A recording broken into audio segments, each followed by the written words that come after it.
जो लोग नारा लगाते हैं अब की बार 400 पार,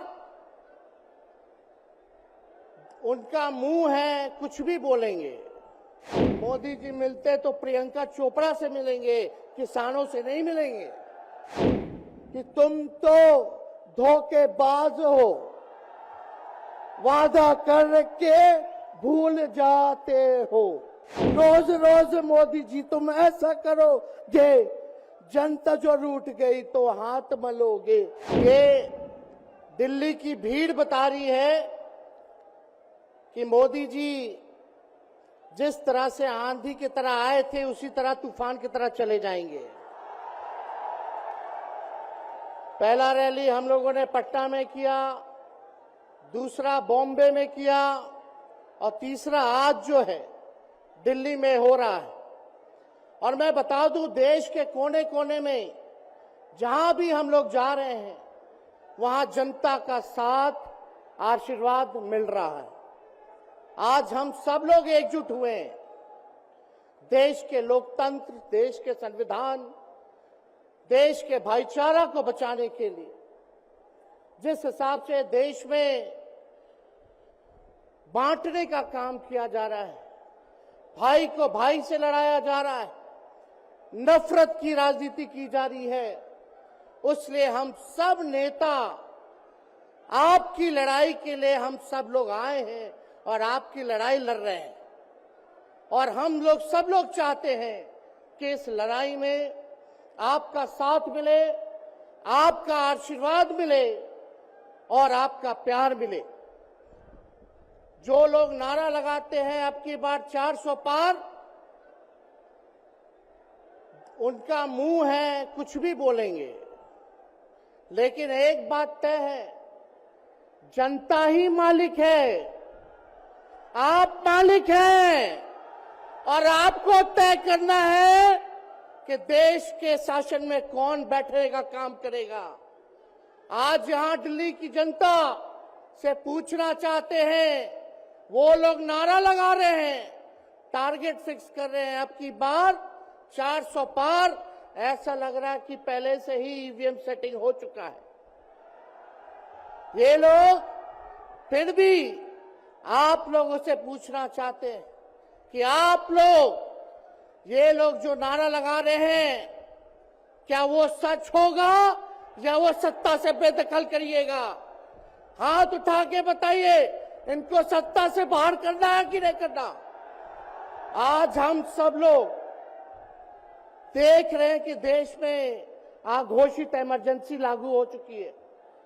देश में सत्ता में जो लोग बैठे हैं तानाशाह रवैया अपनाने का काम कर रहे हैं, घमंडी हो गए हैं लोग। और आज हम लोग किसी को गाली देने नहीं आ रहे, लेकिन जो आंख से देख रहे हैं वो बताने आ रहे हैं, जो महसूस कर रहे हैं वो बताने आए हैं। सत्ता में लोग जो बैठे हैं, विपक्ष का धर्म बनता है, कर्तव्य बनता है कि उनसे हम लोग सवाल करें। आज मेरा मानना है कि देश में सबसे बड़ा अगर दुश्मन है तो बेरोजगारी है, महंगाई है, गरीबी है। आज यहाँ लोग हैं, नौजवान हैं, नौजवानों से पूछना चाहते, बताओ कितने नौजवान यहाँ जो हैं मोदी जी ने नौकरी दिया? हाथ उठा के बताइए। कोई नहीं मिलेगा।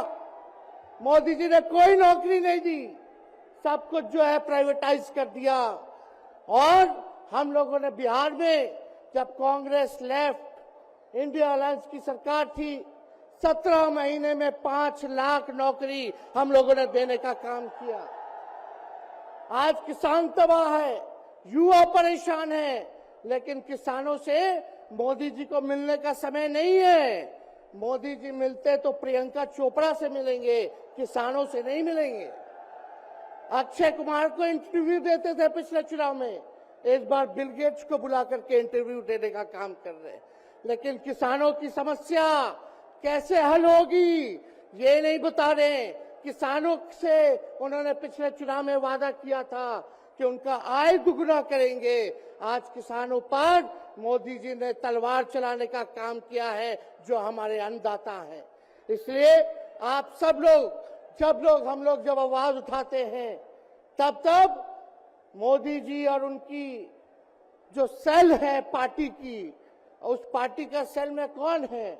ईडी है, सीबीआई है, इनकम टैक्स है।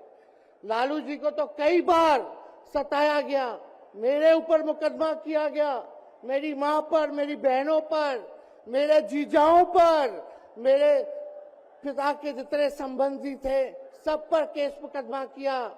अभी बिहार चले जाइए, कई हमारे नेताओं पे छापेमारी चल रही है, कई जगह ईटी का रेड चल रहा है, आईटी का रेड चल रहा है, लेकिन हम लोग घबराने वाले लोग नहीं। आज देश में जिस हिसाब से हेमंत सोरेन जी को और अरविंद केजरीवाल को गिरफ्तार करने का काम इन बीजेपी के लोगों ने किया है, तो उनको हम बता दें कि इनके गीदड़ भपकी से हम लोग डरने वाले नहीं हैं। हम लोग संघर्ष करने वाले लोग हैं, और पिंजरे में तो शेर ही को कैद किया जाता है। सब लोग शेर हैं, आप लोगों ने ताकत दिया है, आपकी लड़ाई हम लोग लड़ रहे हैं। कंस राज आप लोगों ने देखा होगा, जब जब कंस को किसी से तकलीफ होती थी, डर लगता था, तब तब जेल में लोगों को बंद कर दिया जाता था। लेकिन जेल जाने से यहाँ कोई डरने वाला नहीं है। कितने लोगों को जेल भेजोगे? लेकिन जब जनता जब जवाब देगी, जब वोट का चोट दीजिएगा, तो मोदी जी हाथ मलने का काम करेंगे, सत्ता से बेदखल हो जाएंगे। इसलिए ये अपनी ताकत को पहचानिएगा। सब लोग चुनाव के समय आप सब लोग पोल कीजिएगा, वोट दीजिएगा, लोगों को भी वोट दिलाने का काम कीजिएगा। बीजेपी के लोग झूठ बोलने वाले लोग हैं। ये लोग यूरिया को भी चीनी बना देते हैं, ये लोग गोबर को भी हलवा दे करके परोस देते हैं, ये लोग आंख फोड़ करके चश्मा दे देंगे और फिर बोलेंगे देखो हमने चश्मा दिया। ये झूठी पार्टी है, इसलिए इन पे विश्वास मत कीजिएगा। मोदी जी कहते हैं कि उनका गारंटी मजबूत गारंटी है, गारंटी की बात करते हैं। हम बोलते हैं मोदी जी की गारंटी वैसे ही गारंटी है जैसे चाइनीज माल होता है, 2-4 बार इस्तेमाल करोगे और वो गारंटी जो है खत्म हो जाता है, टूट जाता है, खराब हो जाता है। तो जब तक चुनाव है तब तक ही मोदी जी की गारंटी है, बाकी कुछ नहीं। 2 करोड़ रोजगार का क्या हुआ, 15-15 लाख रुपए का क्या हुआ, ये जवाब नहीं देने वाले, लेकिन हमेशा जो है प्रोपेगेंडा चलाने का काम करते हैं और लोगों को भटकाने का काम करते हैं। इसलिए आप सब लोगों को सावधान रहना पड़ेगा। इनके झूठ पे आप लोग विश्वास मत कीजिएगा। और हम सब लोगों ने आज तस्वीर देखा, आज तस्वीर क्या देखा कि आज महामहिम राष्ट्रपति जी आडवाणी जी को भारत रत्न देकर के सम्मानित कर रही थी। मोदी जी आडवाणी जी के बगल में बैठे हुए हैं, राष्ट्रपति खड़ा होकर के सम्मानित कर रहे हैं, लेकिन मोदी जी खड़ा भी नहीं हुए, राष्ट्रपति के सम्मान में खड़ा भी नहीं हुए। इससे पहले भी हम लोगों ने तस्वीर देखी कि राष्ट्रपति पीछे पीछे चल रही है, मोदी जी आगे आगे चल रहे हैं। ये हम आप सब लोगों को बताना चाहते हैं कि इनका संविधान पे कोई विश्वास नहीं है। ये लोग नागपुरिया कानून को लागू करना चाहते हैं, आरएसएस के एजेंडे को लागू करना चाहते हैं। इसलिए ज्यादा कुछ ना कहते हुए एक आंकड़ा हम जरूर बताना चाहेंगे। देश में इंटरनेशनल लेबर ऑर्गेनाइजेशन ने सर्वे किया है, उसमें आंकड़े हैं कि आज देश में बेरोजगारों में से 83% युवा है। पढ़े लिखे युवाओं में बेरोजगारी लगभग 65% है। ग्रामीण क्षेत्रों में सिर्फ 17.5% युवाओं के पास ही काम है। यानी भारत की आत्मा गांव में 82% युवा आज बेरोजगार हैं और मोदी जी इसके बारे में कोई काम नहीं किया। आप एक बार विश्वास कीजिएगा, अगर इंडिया सरकार की अलायंस की सरकार बनती है तो नौजवानों को हम लोग नौकरी देने का काम करेंगे, बेरोजगारी को दूर करेंगे।